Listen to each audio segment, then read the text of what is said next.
Siempre es para mí un honor y un placer estar con ustedes, con la Sociedad Científica de la Universidad San Cristóbal de Guatemala. Vamos a hablar un tema, quizás es un tema que vamos a chocar con respecto a la enseñanza clásica sobre metodología de la investigación y un poco a la parte de tesis, ¿no? Hay que tener bien claro, saber diferenciar, si me permites, para compartir, por favor. Sí, doctor, es coanfitrión. Ya, entonces, a ver, déjame. Entonces, les decía de que muchas veces eh, tomamos, bueno, hasta hace 4 años atrás, quizás, o quizás un poquito más, siempre se consideraba el libro base de la investigación o del diseño o de la metodología de investigación, el curso o el libro de Hernández Sampietri, ¿no? Considerando que el profesor, el autor del texto es un profesor del área de humanidades, no específicamente del área de...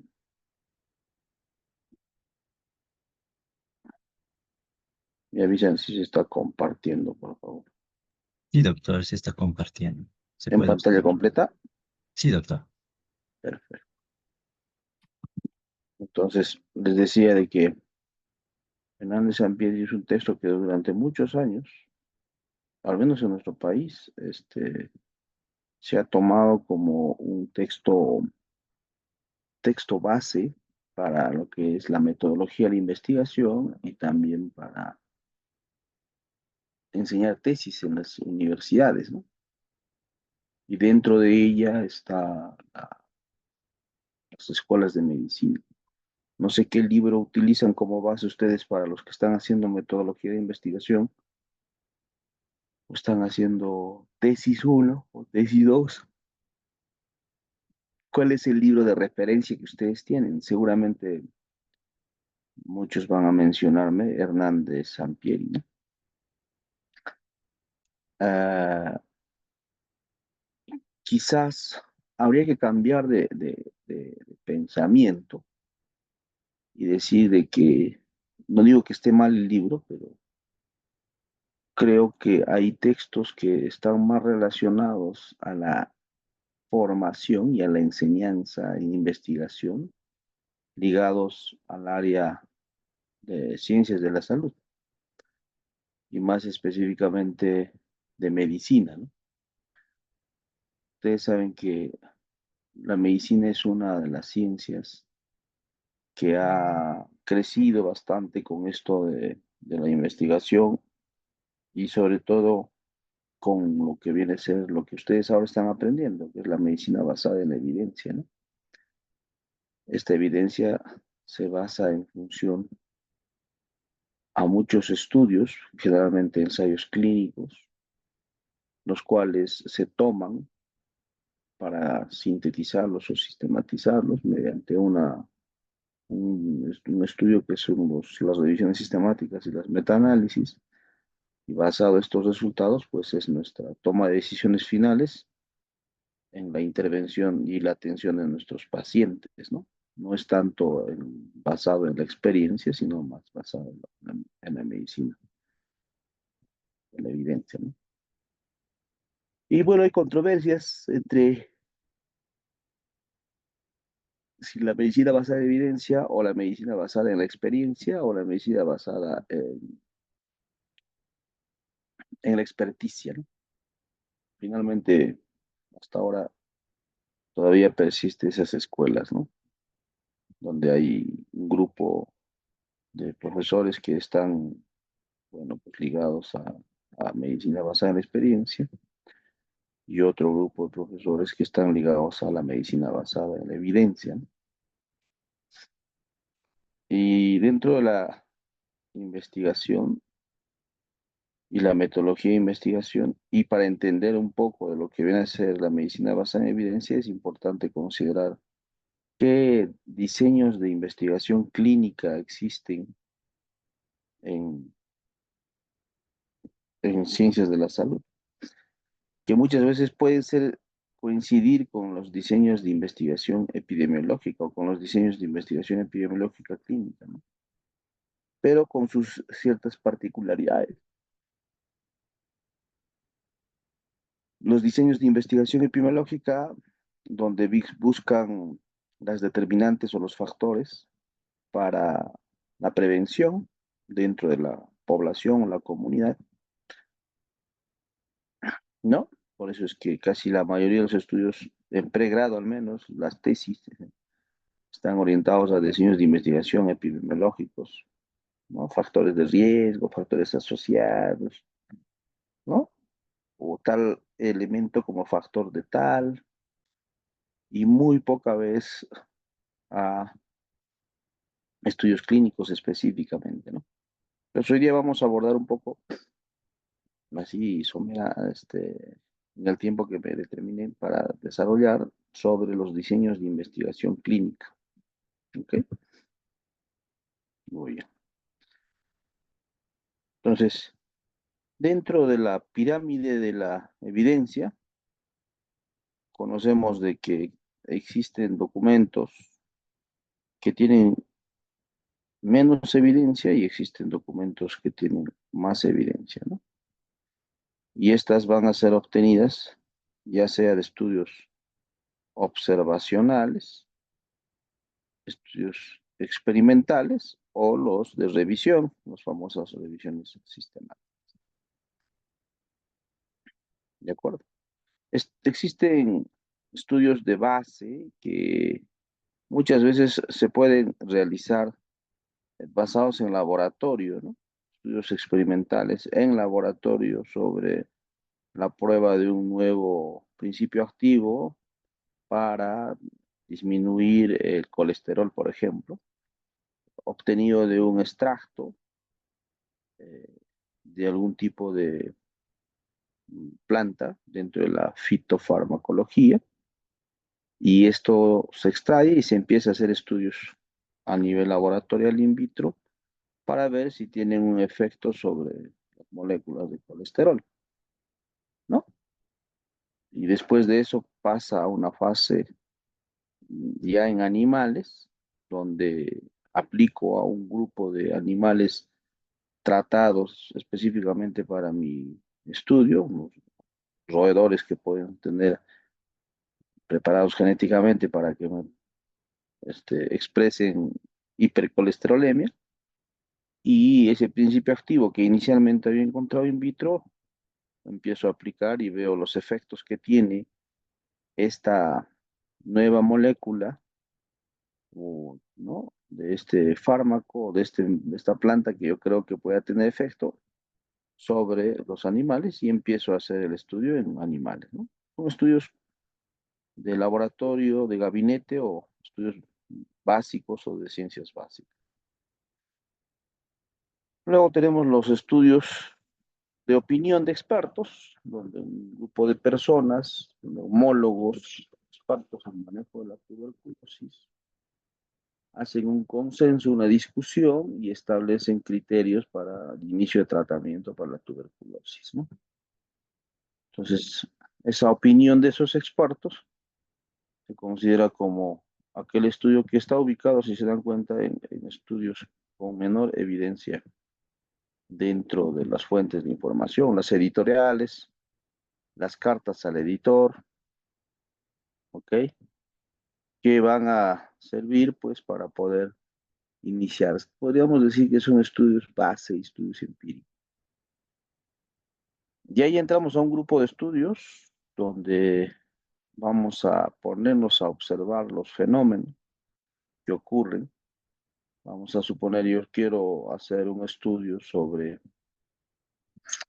eh, el efecto que tiene, un ejemplo clásico, el consumo de sal sobre la presión arterial sistólica, y en un pueblo determino cuánto consumen, cuántos gramos de sal, ¿no? Normalmente consumen en cada grupo y observo cómo se comporta la presión arterial sistólica en esos grupos, ¿no? O qué relación tiene el hecho de consumir sal, dependiendo cómo maneje la variable, pues para ver si el aumento en gramos del consumo de sal va a tener relación con los cambios en la presión sistólica de estos que consumen la sal, ¿no? Estudios ecológicos, informes de caso, los famosos estudios de reporte de casos, que son estudios muy importantes, básicos.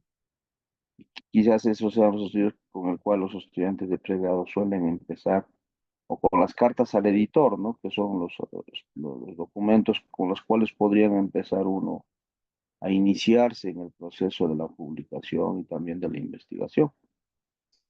O estudios donde ya tengo un grupo de sujetos que no me expresan una muestra significativa con una potencia adecuada o con una potencia estadística adecuada, entonces puedo presentar mi cantidad de casos como un estudio de serie de casos, porque la muestra es tan pequeña que no sería suficiente como para poder responder una pregunta de investigación, pero sí creo conveniente que es importante publicarlo, por lo tanto lo publico como una serie de casos, ¿no?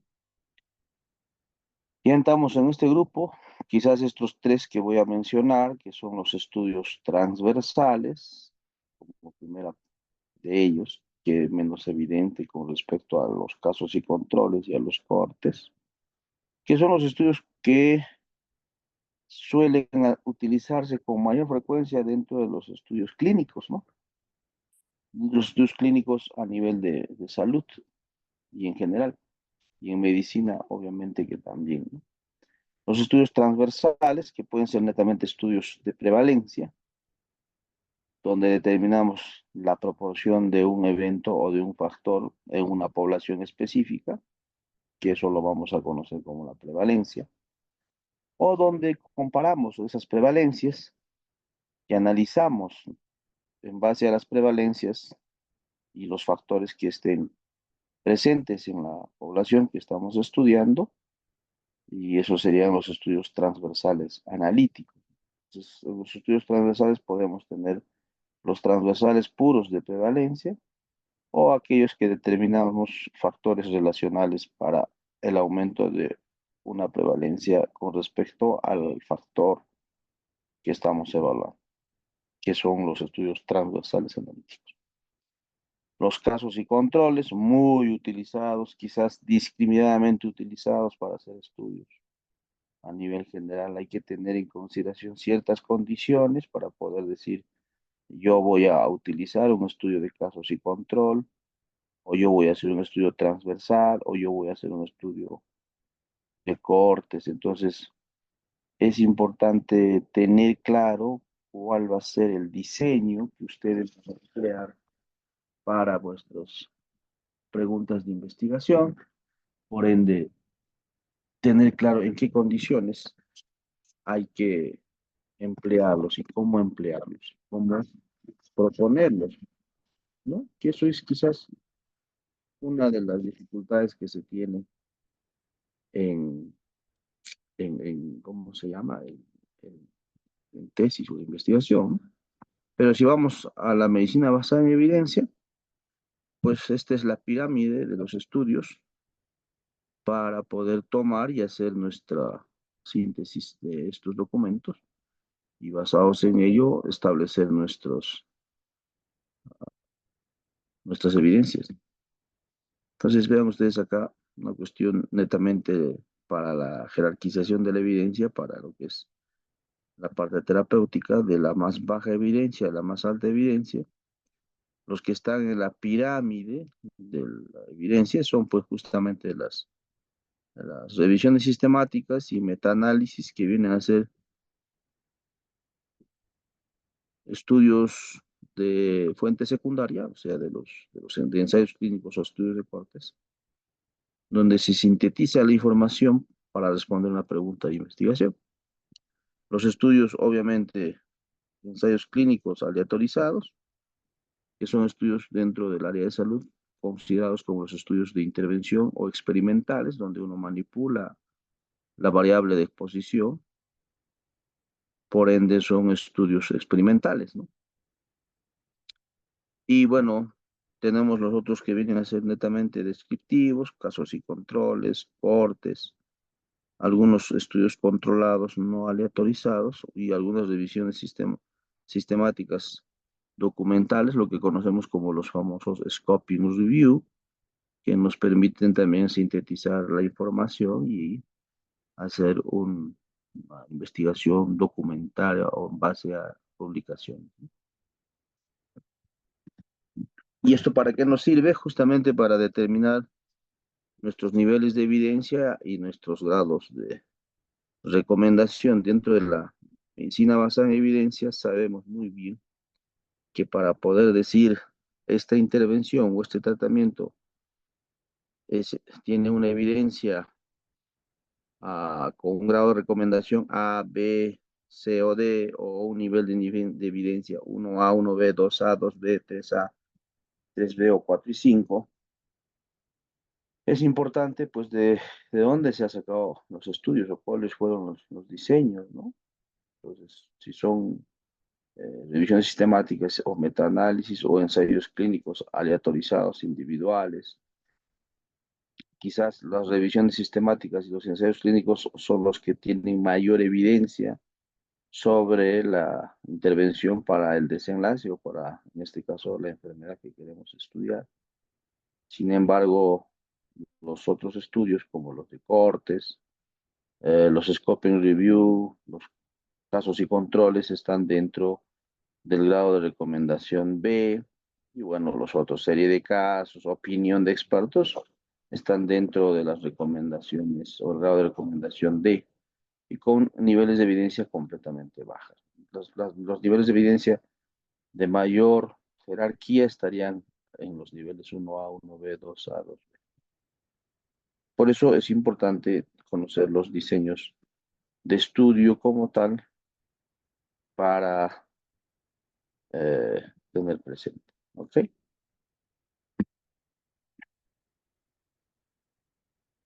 Muy bien. Dentro del proceso de investigación, sabemos, dentro de las fases, sabemos que la idea es generar primero una idea de investigación. Eso es lo que debemos tener presente. Generamos nuestra idea de investigación, pasamos por todos los criterios para ver si nuestra idea es buena o mala y si nuestro planteamiento de pregunta es correcto o no, mediante los acrónimos del FINER o del PICO, y obtenemos nuestra pregunta de investigación, redactamos nuestra pregunta de investigación y en base a nuestra pregunta de investigación, lo que hacemos finalmente es hacer una búsqueda, ¿no? Una búsqueda de la información en los diferentes motores de búsqueda, ya sea en bases de datos o en el caso nuestro, bueno, pues la primera fuente de información viene a ser PubMed, ¿no? Hacemos la búsqueda en PubMed y si tenemos Scopus, ustedes tienen Scopus en la universidad, así que pueden hacer la búsqueda en Scopus o otras fuentes de información en Concitec o en las bases de Cielo.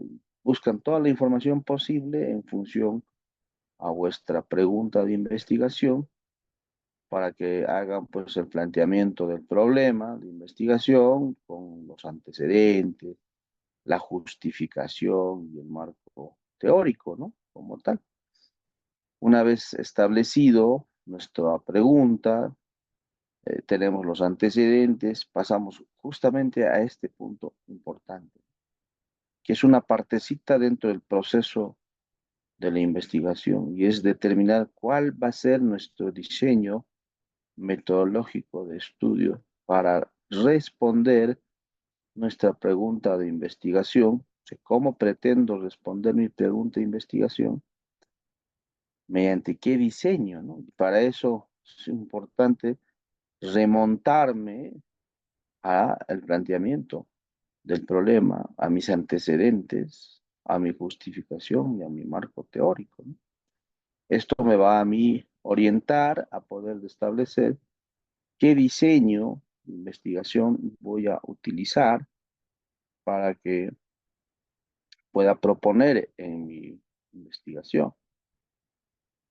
Una vez que ya tengo establecido mi diseño, obviamente paso a ver todos los otros aspectos relacionados a la medición de la variable en la población donde yo voy a estudiar, ¿no? De donde voy a extraer esas mediciones, que bueno, después de ver, de ver eso, hago mi plan de análisis en base a mi diseño, ojo, mi diseño fundamental para orientar mis mediciones, para orientar mi análisis estadístico.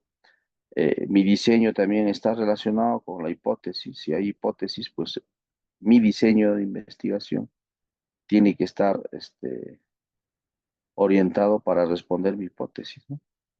Y luego y hacer mi análisis, bueno, ya tener resultados, pues hago mi redacción para mi informe o mi artículo. Y finalmente, pues ya lo remito hacia la revista donde pretendo comunicar mis resultados de mi investigación, ¿no? Entonces, es importante conocer cómo es el diseño de investigación. Entonces, frente a eso, ¿no? Yo soy el investigador, quiero hacer una investigación, quiero evaluar, tengo la idea, mi idea de investigación es evaluar, por ejemplo, quiero evaluar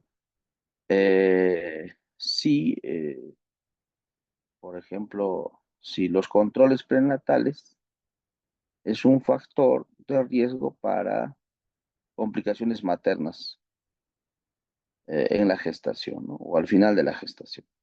Entonces, mi población serían las mujeres gestantes, mi exposición, o sea, mi variable independiente, si quieren así, mi variable de exposición serían los controles prenatales y mi variable de interés o mi outcome o mi variable dependiente sería complicaciones maternas, ¿no? Yo quiero observar solamente, no voy a intervenir porque el hecho de que la mamá vaya o no vaya a un control es dependiente del, del azar, ¿no? O sea, si la mamá va o no va es cuestión de la mamá. Lo único que yo voy a hacer es observar y medir cuántas veces ha ido al control prenatal y después voy a ver si presentó o no presentó las complicaciones en el parto, ante el proceso de parto. Entonces, en ese caso, yo voy a estar al margen de todo el proceso, ¿no? Yo solamente lo que voy a hacer es observar, no voy a intervenir directamente. Entonces, cuando tiene ese contexto o ese escenario, el estudio, bueno, es un estudio netamente observacional, ¿no? Sin embargo, yo voy a hacer un estudio donde a un grupo voy a coger un distrito, una comunidad o un centro de primer nivel y voy a dar charlas de orientación permanentemente sobre el cáncer del cuello uterino, ¿no? Un grupo de mamás están dentro del periodo de riesgo, era de riesgo, y les doy charlas orientadas a que se hagan prevención, se hagan Papa Nicolau, concientizando la importancia del examen del Papa Nicolau y del riesgo que podría llevar el tener cáncer al cuello uterino, ¿no? Y en el otro establecimiento de salud no voy a hacer nada, simplemente voy a hacer seguimiento a las mamás, si van o no van a sus controles y si hacen Papa Nicolau, no voy a decir nada, simplemente los voy a observar. Entonces hay un grupo donde sí voy a intervenir mediante las charlas y hay otro grupo donde no voy a intervenir y voy a dejar que sigan, como quien dice, su curso normal. Y voy a medir cuántos de las mujeres tienen mayor incidencia en cáncer de cuello uterino. Entonces, en ese caso yo he tenido participación al dar las charlas, he modificado el escenario mediante las charlas y eso se llama intervención. En otras palabras, he intervenido, ¿no? Eso ya es prácticamente un estudio de tipo experimental porque ya estás modificando la variable de exposición, estás haciendo de que existe en este caso las capacitaciones para ver cómo es que se presenta luego cáncer de cuello uterino, ¿no? Entonces, cuando eso ocurre, bueno, son estudios de intervención. En este caso, desde nuestro enfoque clínico o desde nuestro enfoque médico, eso sería como un ensayo clínico, ¿no? Donde al azar voy a escoger un establecimiento y voy a darles charlas eh, sobre prevención y la importancia del Papa Nicolau para prevenir el cáncer uterino. Prácticamente voy a evaluar mi intervención, ¿no?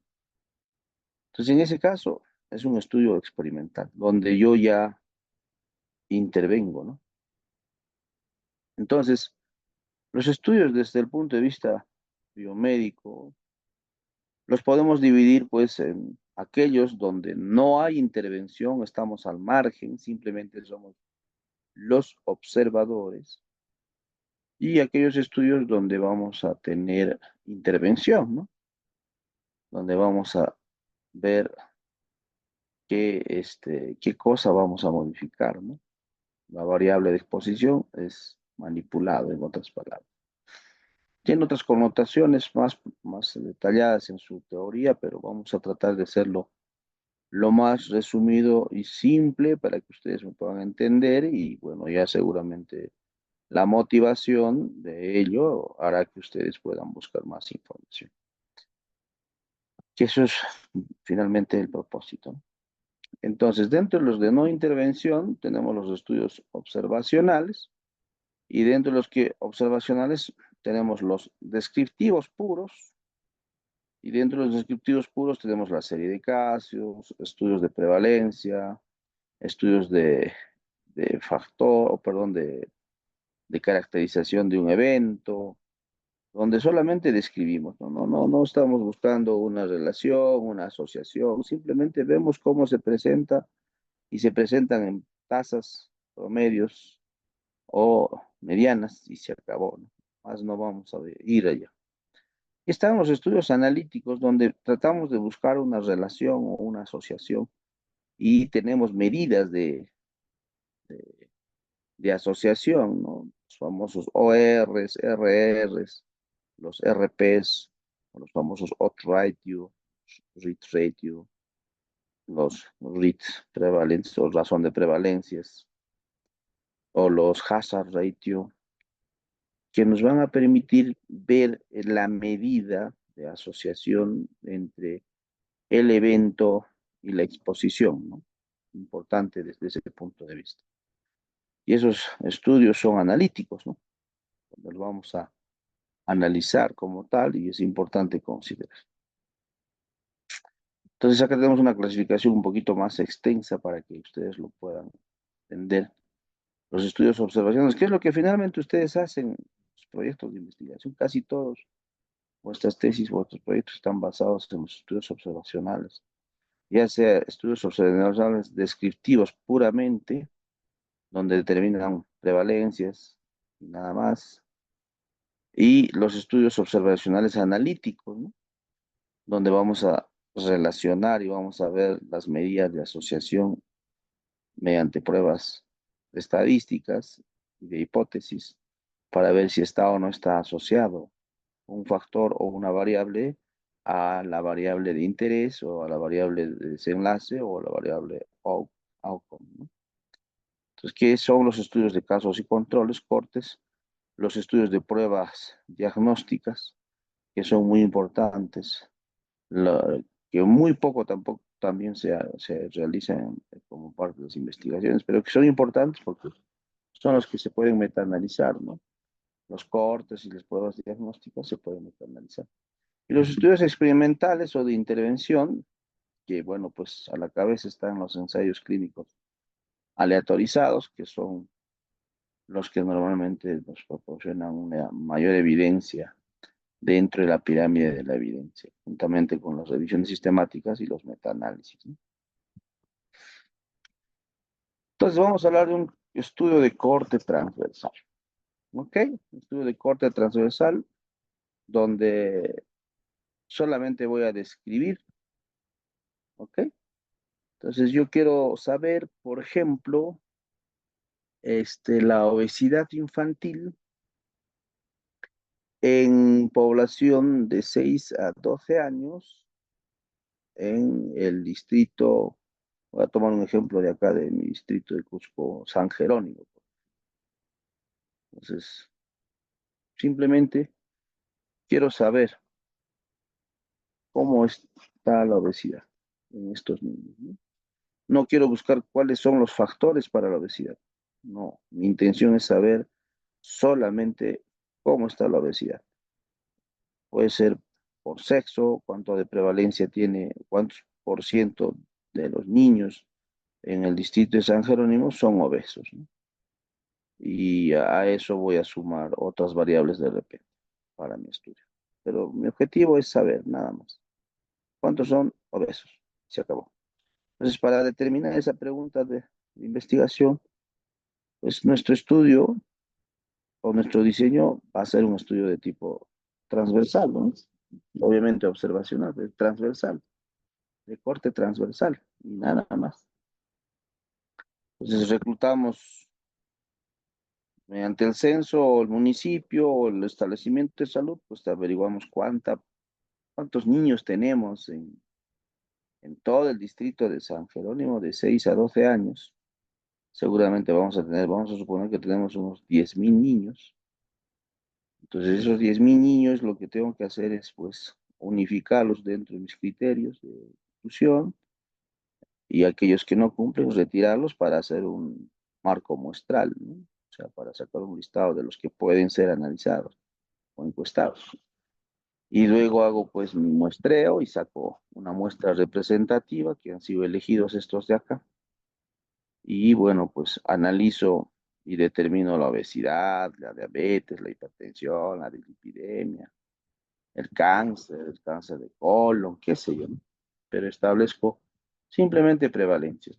De repente por ahí algunas cositas más en base al sexo, en base a los grupos etarios, qué sé yo, pero en base a esto puedo determinar algunos aspectos relacionados, ¿no? Entonces es un estudio netamente descriptivo, que no necesariamente hay una hipótesis como tal. Pero en los estudios transversales analíticos, la cosa es un poquito más, no compleja, sino que dentro del proceso de análisis ya conlleva establecer la prevalencia de la obesidad en los niños basados a algún tipo de factor, ¿no? O sea, factores asociados o factores relacionados para la obesidad en niños de 6 a 12 años. Ahí tengo una opción de poder hacer un estudio transversal analítico, ¿no? En base a toda la población y veo pues de acuerdo a, a qué factores que yo pretendo evaluar, veo en quiénes se expresó más por proporción o más prevalencia de obesidad y decir, bueno, pues mira, acá hay más prevalencia, por lo tanto, este factor probablemente sea el factor relacionado para la obesidad en estos niños. Entonces, lo que estoy haciendo es un análisis basado en una variable de exposición o de factor para poder determinar la obesidad en niños. Entonces, es importante ver qué diseños vamos a tener. Los estudios de casos y controles. Bueno, son estudios muy importantes. Quizás al principio fueron aplicados para todos los diseños de investigación de manera indiscriminada, pero ahora creo que ya está bien establecido cuándo utilizar casos y controles. Quizás son los estudios que tienen menos costo, más sencillos de poder ejecutar, que no tienen mucho tiempo, o sea, me refiero con respecto al tiempo, son muy cortos en su aplicación, en su diseño, o sea, para tomar información, pero tienen ciertas limitaciones, ¿no? Que puede haber ciertos sesgos dentro del proceso de investigación. para este diseño. Y algo muy importante, ¿no? Los estudios de casos y controles están diseñados para enfermedades de baja prevalencia o enfermedades raras, ¿no? Se recomienda que en aquellas enfermedades cuyos antecedentes a nivel local, nacional o internacional se establece que tenga una prevalencia menor al 10%, quiere decir que es probablemente una enfermedad poco frecuente, una enfermedad rara. Por ende, es mejor aplicar un diseño de tipo casos y controles para poder evaluar la relación que se tiene entre la variable de desenlace y la variable de exposición. Un ejemplo, la preeclampsia, ¿no? Sabemos que la preeclampsia tiene una prevalencia entre el 3 y el 4%, más o menos. Esa es la prevalencia a nivel global, a nivel nacional. No sé si por Ayacucho también la prevalencia sea entre ese promedio, entre 3, 5% de prevalencia para la preeclampsia, ¿no? Entonces, mi antecedente me dice que es una enfermedad poco frecuente. Pero quiero evaluar dentro de estas mujeres gestantes un factor, ¿no? Para para la preeclampsia. Como está de moda COVID, quiero ver si aquellas mujeres que se infectaban por COVID hicieron preeclampsia. Entonces, mi pregunta de investigación es si el hecho de tener preeclampsia se deba a haber sido infectado por el virus del SARS-CoV-2. Esa es mi idea, esa es mi pregunta, ¿no? Vean, estoy partiendo de la enfermedad, en este caso de la preeclampsia. Quiero saber si aquellos que tuvieron preeclampsia, ¿no? Esté relacionado a si estuvieron o no infectados por SARS-CoV-2. Mi desenlace es SARS-CoV-2. O perdón, mi exposición es SARS-CoV-2. El hecho de haber tenido SARS-CoV-2. Pero yo voy a partir desde ahora, ¿no? Entonces yo voy a tener un grupo de mujeres que tienen preeclampsia y un grupo de mujeres que no tienen preeclampsia. Las mujeres que tienen preeclampsia los vamos a llamar los casos, ¿no? Y el otro grupo de mujeres que vienen a ser las no preeclámpticas, ¿no? Entonces, basado en esos dos grupos, los casos,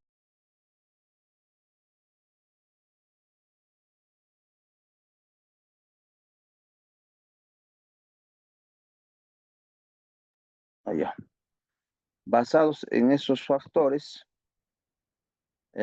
pues voy al pasado y busco los que estuvieron expuestos y no estuvieron expuestos al virus del SARS-CoV-2, ¿no?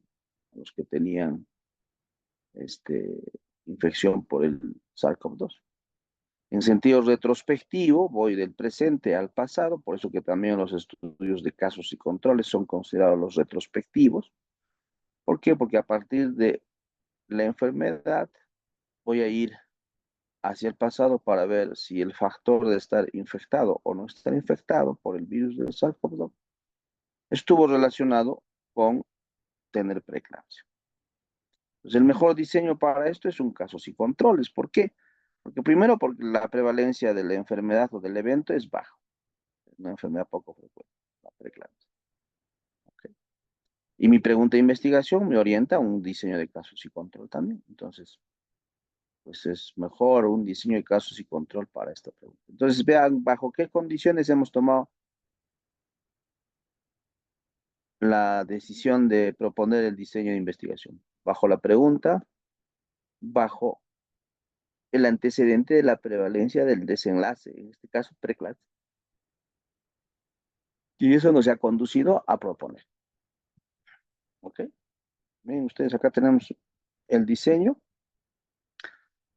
Son diseños de tipo retrospectivos, diseñados para estudios o para prevalencias bajas o enfermedades raras. Suelen tener mucho sesgo. Hay algunos sesgos que no se pueden controlar, como el sesgo de información, porque basados en que estos se toman de la historia clínica, muchos de los registros en la historia clínica no están presentes, por lo tanto, podemos tener sesgo de información, ¿ok? Entonces, y pérdida de datos también. ¿Ok? Entonces, este es más o menos el diseño, retrocedemos en el tiempo y buscamos o a los sujetos o a las sujetas que no estuvieron o estuvieron expuestos al factor, ¿no? Y la medida de asociación para estos diseños de casos y control vienen a ser los odds ratio, ¿no? Las probabilidades, ¿no?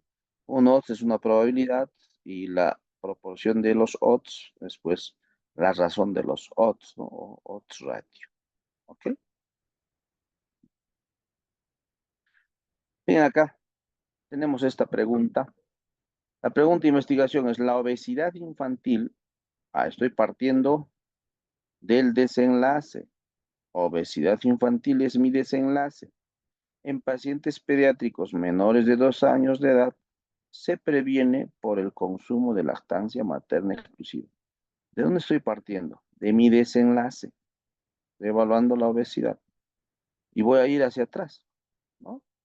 Entonces yo voy a tener un grupo de niños obesos y voy a ver, preguntando a su mamá si sus niños tuvieron o no tuvieron lactancia materna exclusiva, ¿no? En base a eso, establezco pues, mi pregunta. Luego, mis antecedentes me van a decir que la obesidad infantil, bueno, para ese entonces era baja, ¿no? Ahora no sé cómo estará, pero era menos del 10%.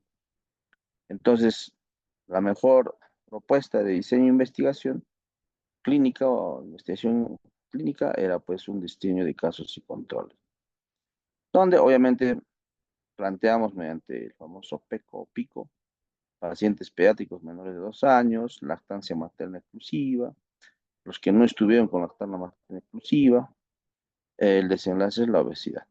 Entonces, ¿qué vamos a proponer? Primero, un estudio de casos y controles. Obviamente los estudios de casos y controles son de menor costo, ¿no? No se gasta mucho comparado con los ensayos clínicos o los estudios de cohortes. ¿Ok? Vean cómo se parte a partir de la pregunta, a partir del desenlace o antecedente. Podemos establecer nuestro diseño y proponer nuestro diseño de investigación. Que eso es a veces el problema, ¿no? ¿Qué diseño vas a proponer? O a veces tenemos esa mala costumbre, los profesores al menos tenemos esa mala costumbre de orientar que todos los estudios sean de casos y controles. No, no, tu estudio es caso y control. No, tu estudio debe ser caso y control. Pero no decimos por qué debe ser casos y control. Ahora ya saben por qué debe ser caso y control. Primero tiene que establecerse la prevalencia de la enfermedad a estudiar o de mi desenlace. Y la pregunta de investigación tiene que estar orientado para un estudio de casos y control. Y la hipótesis también, obvio.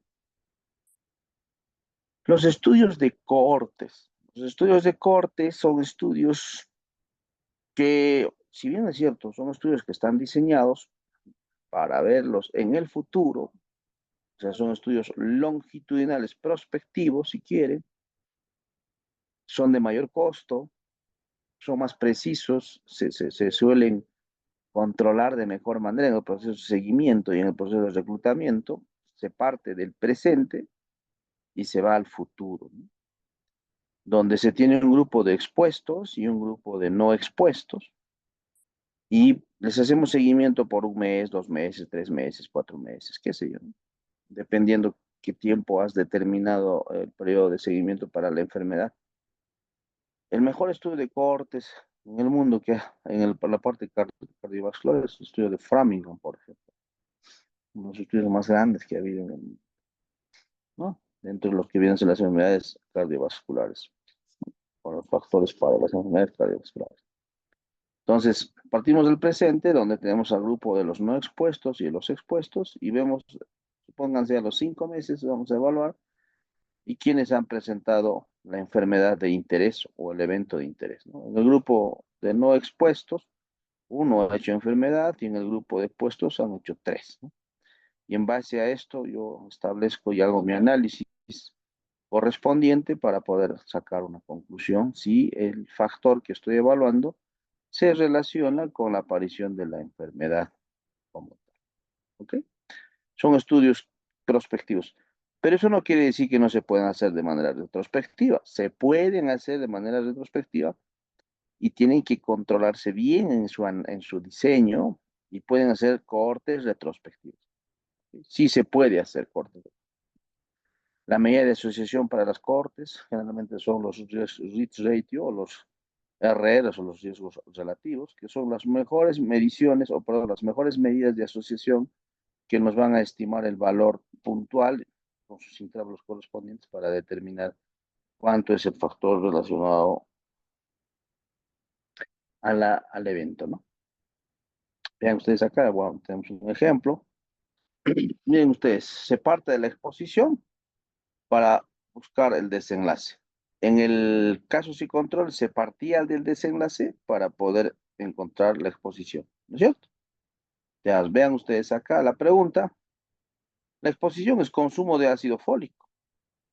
El consumo de ácido fólico tiene menor riesgo de desarrollo de feto de espina bífida en mujeres en edad fértil con deseo genésico, o sea, con deseos de tener hijos. Mi pregunta está orientada desde la exposición hacia el desenlace. Obviamente, otra vez mi acrónimo PECO, pico, mujeres de edad fértil, consumo de ácido fólico, la exposición, comparador no consumo de ácido fólico, desarrollo de espina bífida. Entonces, para este estudio, pues yo voy a hacer un seguimiento dentro de un establecimiento. Sabemos que todo el programa nacional es que les dan ácido fólico, pero sabemos que no todas consumen. A pesar de que les damos, no consumen. Entonces, yo tengo que estar pendiente de eso, ver nada más, sin intervenir, ver quiénes consumieron y voy, si consumió o no consumió, si consumió o no consumió, y espero, ¿no? Cuando nazca su bebé, evalúo cómo está la columna, ¿no? Si tiene o no tiene espina bífida. Y finalmente hago esa relación entre los que consumieron ácido fólico y los que no consumieron para ver si presentaron o no presentaron espina. También es un estudio de tipo analítico, como ya mencioné. Se evalúan las incidencias, es algo muy importante, siempre se evalúan incidencias. En los estudios de cortes se evalúan incidencias, ¿ya? Quizás estos estudios de cortes son los que están más controlados, tienen un nivel de evidencia mucho mayor correspondientes a los casos y controles o a los transversales analíticos, ¿no? Dentro de los estudios observacionales, quizás este esté en la cúspide de la evidencia, con mayor evidencia comparado con los otros que acabamos de ver, que vienen a ser los casos y controles y los transversales. ¿Ok? Y bueno, determinamos los factores de exposición. Los experimentales, los ensayos clínicos aleatorizados. Muy poco de hacer en la universidad, pero sí muy importante dentro del campo clínico, hospitalario. Perú quizás es uno de los países que no hace muchos ensayos clínicos, pero no hace desde el punto de vista de que los formula, ¿no? Se los propone. Pero sí es un país donde vienen un montón de instituciones a querer hacer ensayos clínicos. Eso sí es así. ¿No? Mi hospital, por ejemplo, están haciendo como 3 o 4 ensayos clínicos, pero que no son de Perú, vienen de otros países y en el área oncológica todavía. En tesis, difícil hacer un ensayo clínico, ¿no? Un poco complicado, porque conlleva muchos aspectos éticos, bioéticos, tener un comité de ética, tener monitorizaciones permanentes por el comité de ética para estar cumpliendo las normas establecidas. Bueno, es un poco difícil, ¿no? Hacer, pero son los estudios que mayor evidencia tienen dentro de la escala de la evidencia, de la pirámide de la evidencia, ¿no? Los ensayos clínicos. Entonces, ¿en qué consiste, no? Vamos a considerar 3 aspectos fundamentales: la selección del reclutamiento, la asignación de intervención y el seguimiento, ¿no? Los ensayos clínicos quizás ya vienen a ser la aplicación de la fase casi final desde la parte laboratorial hacia la aplicación. Casi el uso de los medicamentos en poblaciones grandes está basado en ensayos clínicos. ¿Se acuerdan del famoso vacuna Gates en Perú durante COVID? No sé si se acordarán. Pues, hicieron un ensayo clínico sobre la vacuna del Sinopharm para ver efectividad, ¿no? Entonces, los ensayos clínicos generalmente ya ven eso, ¿no? Efectividad o eficacia. Entonces, tenemos acá la población blanco, población diana. De esto se saca una muestra específica mediante técnica de muestreo y a esta muestra vamos a suponer que hemos tenido 500 participantes. Estos 500 participantes mediante un instrumento que puede conocer solo una persona, hace la aleatorización de los sujetos para ver quién recibe la intervención y quién no recibe la intervención. ¿Ok? Entonces, vamos a tener un grupo que se le va a llamar grupo experimental, es aquel que recibe la intervención, y vamos a tener un grupo control. Y les vamos a hacer una evaluación basal o inicial en el grupo que recibe la intervención, que viene a ser el grupo experimental, y en el otro grupo donde tenemos el control. Es un estudio a dos brazos, experimental y el control. Esta fase es la asignación de la intervención, donde mediante un software yo determino quién va a recibir. Y todavía lo puedo cegar, ¿por qué? Porque ni siquiera el investigador va a saber quién recibe y quién no recibe la intervención. Y todavía al que hace el análisis, todavía le voy a cegar para poder obtener los resultados correspondientes. Entonces, finalmente, en el grupo experimental voy a evaluar los desenlaces. Para eso voy a hacer un seguimiento en el tiempo, ¿no? Hasta un tiempo establecido, seguramente basado en el protocolo del ensayo clínico. Y bueno, pues hago las mediciones y veo en quiénes presentó, a aquellos no presentó el desenlace de mi estudio. Y finalmente veo cuán eficaz fue la intervención para el desenlace, ¿no? Son estudios bastante costosos, como su nombre dice, ensayo clínica autorizado controlado, tienen que estar bien controlados, de alto presupuesto, de tiempos bastante largos. Si uno quiere estudiar en la universidad, hacer un ensayo clínico, quizás los pequeños cortitos de intervención educativa podrían servir, pero aquellos donde ya aplicamos intervenciones bastante considerables, medicamentosas, quizás el tiempo no va a ser suficiente y finalmente ya dos promociones se gradúen y el que está haciendo el ensayo clínico ni aún no se gradúa todavía, ¿no? ¿Por qué? Porque son bastante largos, son perspectivos bastante largos, muy controlados. Por eso es que quizás no proponen en la universidad, pero sí son estudios que fortalecen la evidencia científica. Ustedes saben que los ensayos clínicos y las revisiones sistemáticas y los metaanálisis son considerados como las cúspide de la pirámide de la evidencia. Entonces, es más, las revisiones sistemáticas y los metaanálisis cogen generalmente los ensayos clínicos o de los estudios de cortes también. Vean acá, este es un ejemplo, ya nos queda pocos minutos, que pasó una hora. Un ensayo clínico, la pregunta, el uso de la prednisolona, un medicamento que no se utiliza normalmente en el, ¿cómo se llama? En el síndrome de West, es más eficaz, porque estoy buscando la eficacia, ¿no? Quiero ver la eficacia del prednisolona.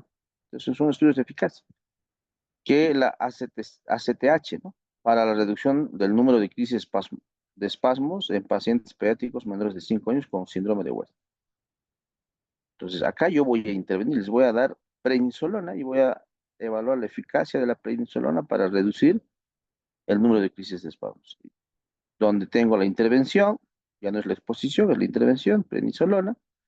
Mis poblaciones pacientes pediátricos menores de 5 años con síndrome de West. Mi comparador con la ACTH, y obviamente el tratamiento normal es el ACTH. Y el desenlace es la reducción del número de crisis de espasmo en los pacientes con síndrome de West. Es un estudio netamente experimental porque yo voy a manipular, voy a asignar de manera aleatoria y cegada una intervención que es darles prednisolona. Y luego voy a ver, ¿no? ¿Qué se calcula? Pues se calcula el NNT, que es el número necesario a tratar para establecer eficacia realmente, si es eficaz o no es eficaz. Voy a medir los RRs también, ¿no? Se evalúan incidencias del desenlace, que en este caso viene a ser las crisis de espasmo, y se evalúa eficacia de fármaco. Y bueno, pues acá hay un segmento simple. Puede haber segmento doble o segmento simple como tal. Luego tenemos los estudios de prueba diagnóstica, muy pocos utilizados, donde queremos evaluar un test nuevo con respecto a un test gol estándar, o en este caso prueba índice, ¿no? Vamos a suponer, clásico, pongo para que me entienda, voy a evaluar las pruebas rápidas para detectar COVID y las pruebas moleculares. En este caso, mi prueba molecular La PCR en tiempo real es mi gol estándar y mi test rápido viene a ser mi prueba a evaluar, donde yo determino sensibilidades y especificidades para ver cuán específico o cuán sensible es mi prueba propuesta comparado con el gol estándar para testear la enfermedad. Son estudios de exactitud de prueba diagnóstica, muy poco utilizados, pero sí se pueden utilizar para hacer revisiones sistemáticas de los resultados de muchos estudios de prueba diagnóstica, ¿no? Pocamente utilizados, donde determinamos los de la población que vamos a testear, vamos a determinar la sensibilidad, la especificidad, el valor predictivo positivo, el valor predictivo negativo, el R o la L ratio o la razón de verosimilitud positiva y la razón de verosimilitud negativa. Para que tengan una idea. Sensibilidad, especificidad, importante. Rendimiento, vamos a ver el rendimiento de la prueba a evaluar, o sea, la famosa los ROT, pruebas ROT, ¿ok? Y eso va a ser, ¿no? Muy bien, bueno, quise traer así un resumen de todos los estudios, los diseños de investigación clínica que se tienen. Eh, Espero que haya servido para que puedan entender qué diseños de estudios de investigación clínica tenemos y cómo se suelen optimizar. Pues con esto ustedes ya pueden tener una idea de lo que corresponde para entender la medicina basada en evidencia, ¿no? De toda la pirámide de la evidencia, pues ya saben, los ensayos clínicos y las revisiones sistemáticas con los metaanálisis son los que están en la cúspide de la evidencia, ¿no? Basados en estos estudios, son los que se sacan pues las conclusiones, las recomendaciones y todo lo que seguramente van a ver en el curso, ¿no? Los grados de recomendación, los niveles de evidencia. Los observacionales, ya saben, transversales, analíticos, transversales de prevalencia, casos y controles, cortes. Y ahí queda un resumen, creo que eso es todo lo que relaciona a, al estudio. No sé si tienen alguna pregunta, son 1 hora y 5 que hemos abordado este tema.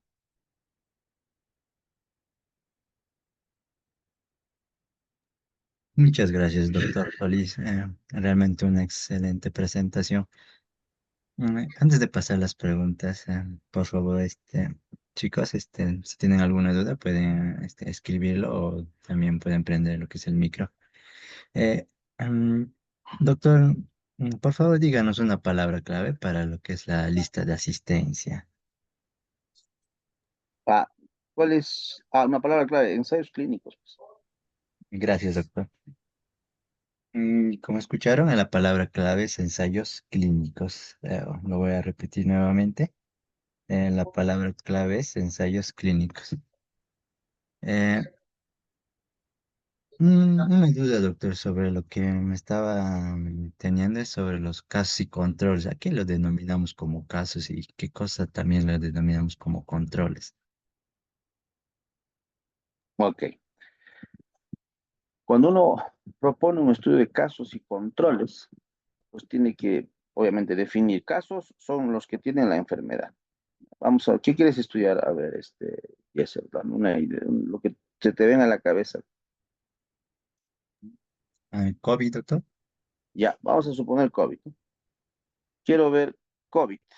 ¿Y qué cosa más quiero evaluar para COVID? ¿Qué factor quiero evaluar para COVID? Mm, mm, ¿Pacientes en UCI, doctor? Pacientes según si viene a ser la población, ¿no? Ok. Entonces, vamos a suponer, a ver, uso de mascarilla, ¿ya? Vamos a, vamos a evaluar, ¿no? Estamos a inicios del COVID. Quiero ver si aquellos que se infectaban, si el usar o no mascarilla es un factor que hace que tenga COVID, ¿ya? Entonces, mi factor va a ser usar o no usar mascarilla. Mi desenlace es tener o no tener COVID, ¿de acuerdo? Entonces, ¿qué hago? yo voy a ir a ubicar mis casos, que son todos los pacientes que tienen COVID, confirmados mediante prueba rápida o prueba molecular, y mis controles son los que no tienen COVID. Esos son mis controles. Mis casos, los que tienen COVID, y mis controles, los que no tienen COVID. A partir de ahí, voy para atrás. Y les pregunto, ¿no? ¿Usted, señor, utiliza mascarilla o no mascarilla en esto? Y así. Seguramente de los que tienen COVID me responderán sí, utilizaba, no utilizaba, sí utilizaba, no utilizaba, sí utilizaba, no utilizaba, sí utilizaba. Y de los controles igual me dirán, ¿no? Algunos sí utilizaban, no utilizaban, sí utilizaban, no utilizaban. Finalmente, para el momento de análisis, yo voy a tener el factor que es utiliza mascarilla y no utiliza mascarilla. Y en el momento del análisis, hacer la tabla tetracórica o la tabla de 2 por 2 se va a mezclarse, ¿no? El grupo que tiene COVID y el que no tiene COVID, si utiliza o no utiliza mascarilla, y sacas pues tu factor OR, considerando que tu diseño va a ser un estudio de casos y controles, considerando de que la prevalencia de COVID es baja, ¿no? Considerando eso, pero sabemos que la prevalencia de COVID en su momento, no, pues no, o sea, dependiendo si es al inicio de la pandemia, voy a ver cuánto es la prevalencia de COVID, si es menos del 10%, obviamente el diseño de casos y controles es más correcto, pero si veo que ya la prevalencia es alta, 20, 30%, 40%, 50%, casi llegamos a inmunizarnos todo el país con COVID, ¿no? En ese caso no es adecuado un caso y control, no es un corte, ¿no? Mejor no corte, ¿no? No sé si absolví tu duda y eso. Sí, doctor, muchísimas gracias. Parece que no hay más preguntas, doctor. Eh, para finalizar, a nombre del comité organizador, agradecer nuevamente, doctor Solís, por su tiempo y por compartir con nosotros su conocimiento, ¿no? Esperamos contar con su participación en futuros proyectos también. Muchísimas gracias, doctor. A ustedes por la invitación y bueno, siempre para colaborarles cuando dispongan, ¿no? Un abrazo, cuídense. Muchas gracias, doctor. Y también agradecemos a los asistentes, ¿no? Por participar lo que sea en esta actividad. Ahora mismo le estoy enviando lo que es el link de asistencia. Tienen, siendo las 7:08, va a estar abierto 10 minutos hasta las 7:18. Llénenlo con la palabra clave también que se les ha dado, ¿no? Con ello concluimos lo que es la ponencia de hoy y los esperamos lo que es en la siguiente fecha. Gracias por su asistencia. Ah, disculpe, la palabra clave era análisis clínico, ¿verdad?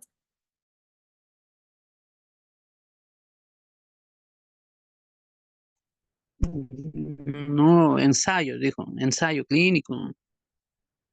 Ah, dale, gracias. Ensayo clínico.